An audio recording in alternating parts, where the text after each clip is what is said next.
Aw, snap, it's Halloween. You know what that means?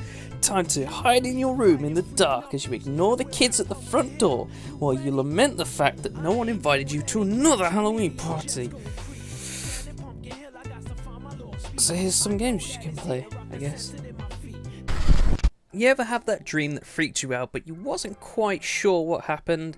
Then that's LSD in a nutshell. As the story goes, a Japanese dev kept a dream journal and then turned that into a game. You never know what kind of dream you'll get, as new sequences can be activated by going into certain areas, touching certain objects, or looking at items. This is the game's true draw, as not all dreams are nightmares. You could just be walking in a weird carnival with penguins, or be reading something you can't understand, or watching a music video.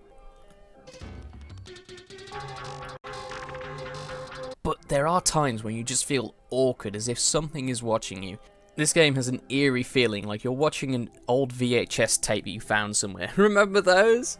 Ah, that was terrible. There isn't really much to this game apart from walking around and rubbing on things, but at times I get a real PT vibe with just trying to figure out what is happening, what certain symbols mean, and whether I can manipulate the game in a way to get the outcome I want.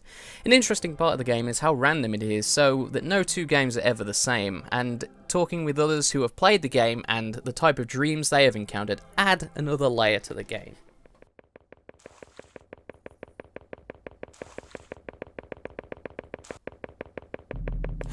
Yes, baby!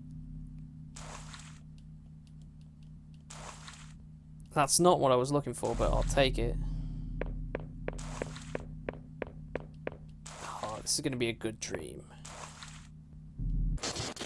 Hey, Left 4 Dead, blast away zombies, blow them up, set them on fire!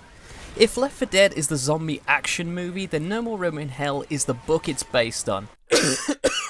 No More Room in Hell is the no fun edition of Left 4 Dead, and that's what makes this terrifying. It's you and as many friends as you can get against a city that is long dead. The only way to take zombies out is a shot to the head, which makes a group of more than 3 a terrifying prospect. You have limited resources and inventory space to get through the horde, making choices have great weight to them. Do you ignore the medkit you find so you can keep your melee weapon and firearm? Perhaps you swap your torch for some more ammo? Agonizing questions that you don't have time to ask, as the dead are always on your tail.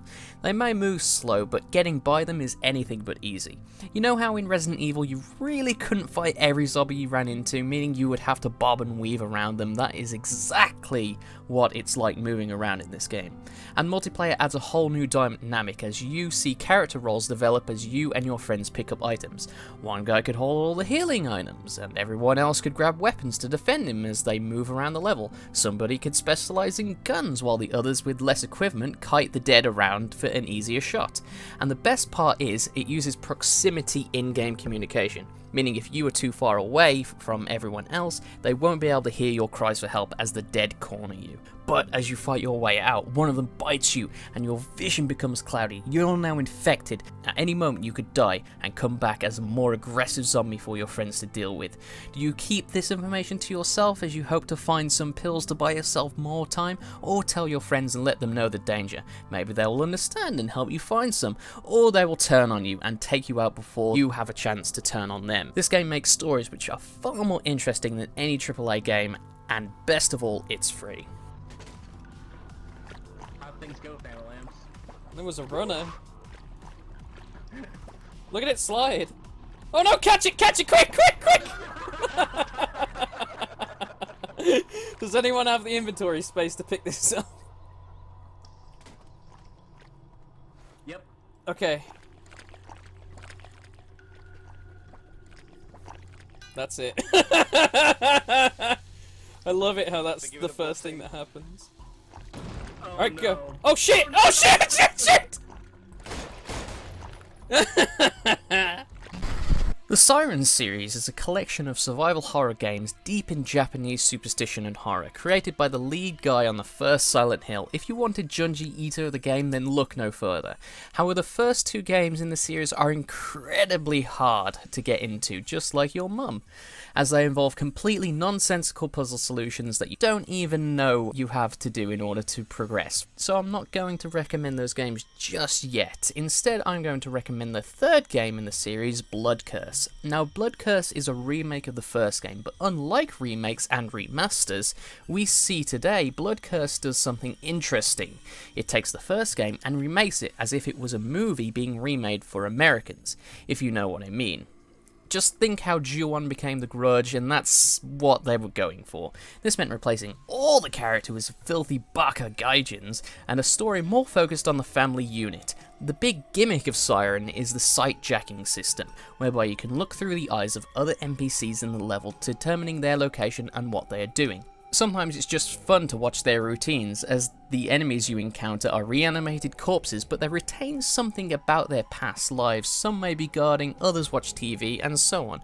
But as you progress through the game, the Shibito, as they are called, get much more strange and aggressive. Before, when you were fighting them off with shovels, now you are shooting wing Shibito out of the air. A great part of the game is you can't kill the Shibito. You can incapacitate them, but eventually they will get back up and start wandering the level again, unless you take out the Shibito brain, which there are several of, and each of them have their own creepy design.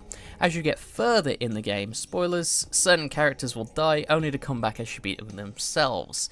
I always find it interesting seeing what other cultures find scary, and apart from Project Zero, Siren is one of the only other horror games that I can think of that is set in Japanese horror. So if you want something that is pretty scary whilst also being kind of weird, definitely check out Siren.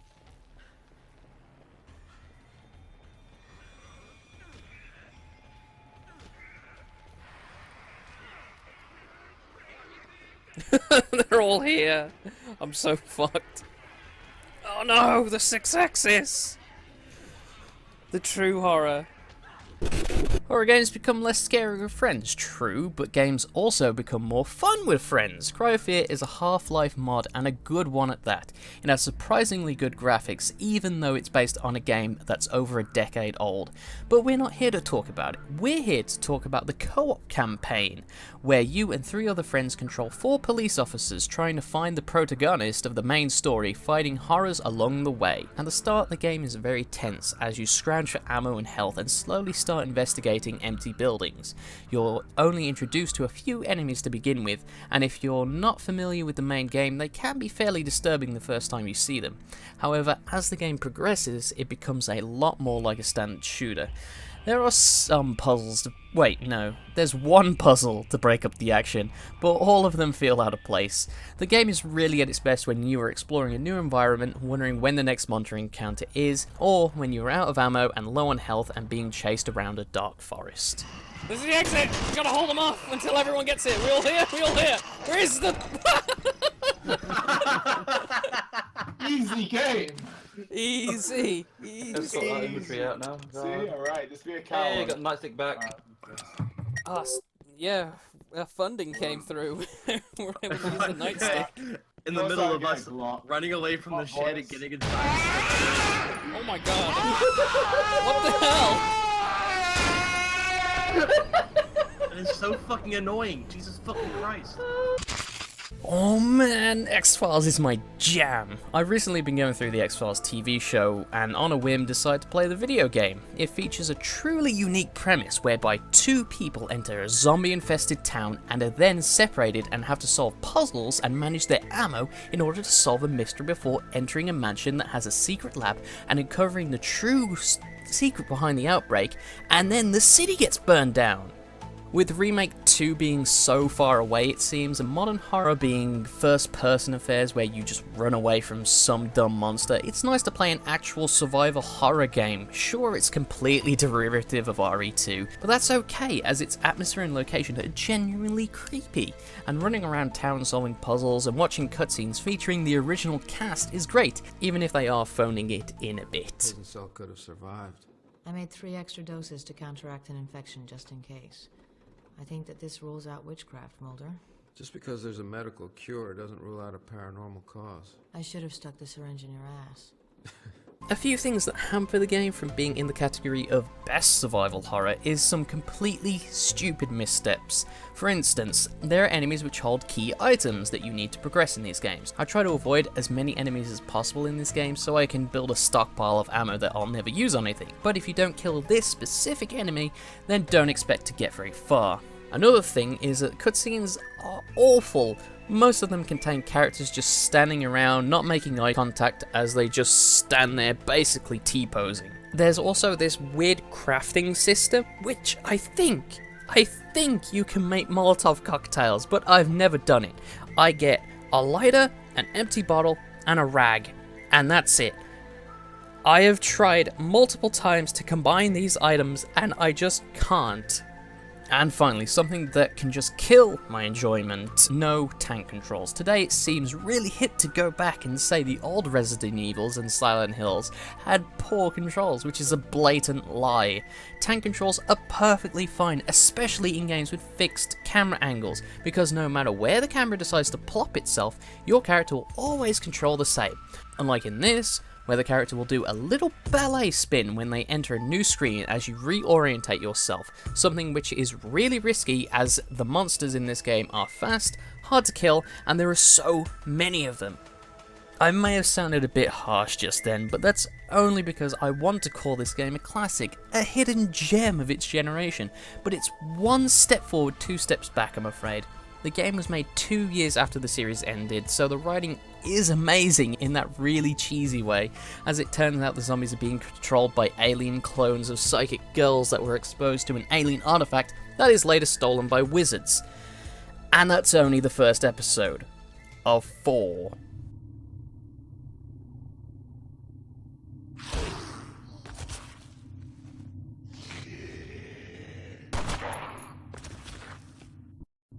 First, they're rising from the dead, and then they're taking cheap shots from behind. That's just bullshit. You know what's a legit genre of horror? The RPG Maker horror game. And of all of them, Eve is my favourite. In Eve, spoilers, you play as Eve, a young girl visiting an art gallery with paintings by a specific artist. As she explores, she loses her parents and is transported to a nightmare vision of the art gallery. Now the paintings come alive. Some will try to attack you, others try to trick you and stop you from escaping this nightmare.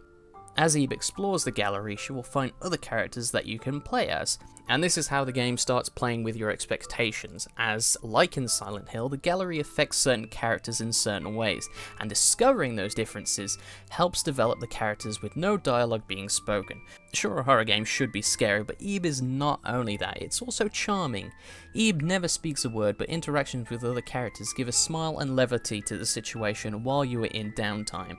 You grow to love these characters, and then you really fear for their lives. This game has multiple endings, and not all of them are happy. And the variables for what ending you get is not just how you explore or solve puzzles, but also with the interactions you have with the other characters. The art in the game is again charming, and looking at fan art for this game, I would love to see an anime or at least an OVA based on this. And finally, the cherry on the cake is the soundtrack. It can be scary when it needs to be, but most of the time it is just building an atmosphere and dread. This game also knows the importance of silence. Eve for me is the best of the best when it comes to RPG Maker horror games, and of any of the games on this list, I recommend it the most. And hey, it's free, so you literally have no excuse.